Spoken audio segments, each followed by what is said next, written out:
Moi, je crois que c'est le problème actuellement. Nous devons dire à notre gouvernement, vous faites la guerre partout. Vous n'en avez pas les moyens. Aujourd'hui, quand vous lisez ce qui se passe en Libye... Oui. Ah, ouais, j'ai envie de vous demander à tous les deux, vous avez une vision, c'est lié tout ça, forcément. Hein? C'est évident. Je veux dire, la Libye et ce qui se passe en Côte d'Ivoire, c'est lié tout ça. C'est lié. Regardez comment les choses se mettent en place aujourd'hui.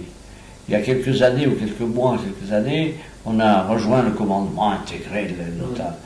Pendant quelques heures, même quelques heures, le ministre des Affaires étrangères a dit il n'est pas question d'appeler l'OTAN parce que ça effraie les populations. En 48 heures de temps, tout a changé, on a appelé l'OTAN. En Libye, on l'a appelé ici aussi. Bon, alors, personne n'a d'illusion. Ce qui se met en place aujourd'hui, c'est un système qui va de l'Afghanistan à la Côte d'Ivoire pour enlever ceux qui sont des empêcheurs de tourner en rond et puis les remplacer par d'autres plus dociles. Et c'est ce qui va se passer. Qu'est-ce qu'on fiche en Libye, d'après vous? Pareil, et vous avez, quand vous pensez qu'en Libye, tout est parti du voyage d'un certain Bernard-Henri Lévy. Oui. Oui. Monsieur, vous qui fûtes ministre des Affaires étrangères, Oui. Que pensez-vous de votre successeur? Écoutez, Monsieur Lévy... Vous êtes fier de succéder à Vergène et à Talleyrand. Oui. Que pensez-vous de votre successeur, Monsieur Lévy? Je n'ai pas le sentiment de voir un successeur, ou un héritier même, qui puisse être Monsieur Lévy. Écoutez, une Américaine me téléphonait ces jours-ci, me disant, je n'arrive pas à comprendre ce qui se passe, Jacques, expliquez-moi. Je lui dis, mais qu'est-ce qui se passe? Elle me dit, dans une télévision américaine, M. Lévy a déclaré, le temps est passé où les chefs d'État occidentaux devaient faire des pipes aux dictateurs arabes. Elle m'a dit, comment peut-on s'exprimer ainsi?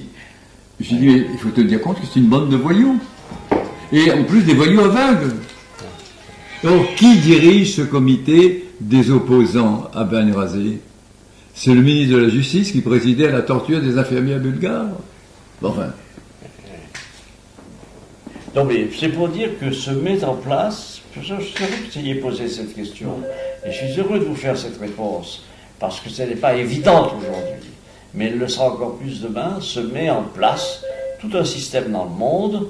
On va voir ce qui va se passer avec les élections américaines, mais pour le moment, le président est réticent, qui est destiné à généraliser ce système.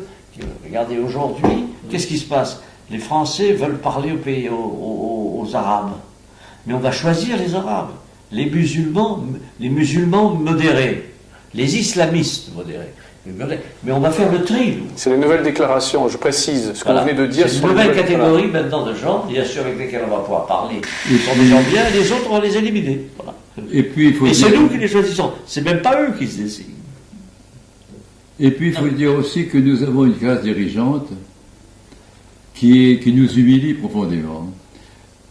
Quand vous pensez qu'au moment où un jeune Tunisien se fait immoler par le feu, un jeune diplômé, parce qu'il ne pouvait pas gagner sa vie, ni celle de ses parents, qui vendait des légumes dans la rue, se fait immoler.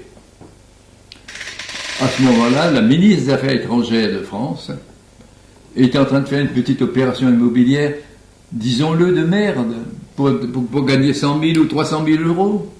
Et elle ferme les yeux. Elle promet au chef de l'État qui va être renversé de lui envoyer des policiers français. C'est invraisemblable. Prenez la même ministre des Affaires étrangères dit que la justice mexicaine rend des décisions iniques. On juge de Paris la Cour suprême de Mexico à partir d'un dossier qu'on ne connaît pas. Je compatis au sort de cette Française qui vivait en concubinage avec un braqueur. Bon, manifestement, c'est un concubinage dangereux. Peut-être qu'elle était innocente, peut-être que lorsqu'il arrivait le soir avec des sacs remplis d'argent, elle prenait ça pour des pommes de terre, c'est possible. Bon, mais on ne met pas en cause la Cour suprême d'un État souverain. On n'est plus autant, on essayait d'imposer Maximilien d'Autriche comme empereur. Oui, ça remonte à un siècle en arrière. Et même ça s'est terminé mal en plus. Non, nous assistons à un affaissement de la morale publique, et puis surtout, ce qui est pire, on peut à la rigueur tolérer les dirigeants qu'on a s'ils sont intelligents, cyniques, avec le sens des réalités. Parce que le sens des réalités, c'est une barrière contre la folie. Tandis que là, ils n'ont plus aucun sens de la réalité. Quand Mme Adio-Marie dit que la Cour suprême du Mexique a rendu une décision unique, on a l'impression qu'elle parle à un département d'outre-mer. Oui, c'est ça. C'est ça. Qu'elle a un pouvoir suprême. Qu'un pouvoir suprême. Quand on se met dans un contentieux électoral en Côte d'Ivoire, on a besoin de dire, écoutez, les nègres, taisez-vous, nous, on est les chefs. On va dire qui a raison, qui a tort. Je voulais juste vous parler aussi de la résolution 1975 du Conseil de sécurité de l'ONU. Vous savez que sans doute que le prétexte qui a été donné à cette résolution, c'est ce qui s'est passé le 17 mars. Je voudrais savoir si vous avez ces mêmes informations-là. Apparemment, le 17 mars, les FDS, donc les forces de défense et sécurité, auraient tiré à l'arme lourde sur un marché à Bobo. Il y aurait eu 30 morts. Et c'est ça qui aurait déclenché cette résolution et tout ce qui s'est en suivi. Est-ce que vous... Ça, je n'ai pas le détail, mais j'imagine bien, comme dans le cas de l'Irak, si vous vous souvenez bien, tous les prétextes ont été trouvés et seront apparemment légitimés pour justifier le vote des résolutions. Souvenez-vous de ce grand débat qui a eu lieu aux Nations Unies, où le délégué américain, le ministre des Affaires étrangères américain, le plus grand pays de la Terre, est arrivé avec des petites fioles sur le bureau qui était le sien, et il a dit, messieurs, tout est là, tous les produits chimiques dont dispose le dictateur de l'Irak, Saddam Hussein, sont là, et c'est pour ça qu'il faut y aller. Et après, on a prouvé qu'il y avait... Des mauvaises langues disaient que c'était Bernard-Henri Lévy qui dans les toilettes avait pissé dans les... Toujours lui. C'est vrai qu'il est partout, lui. Il est partout.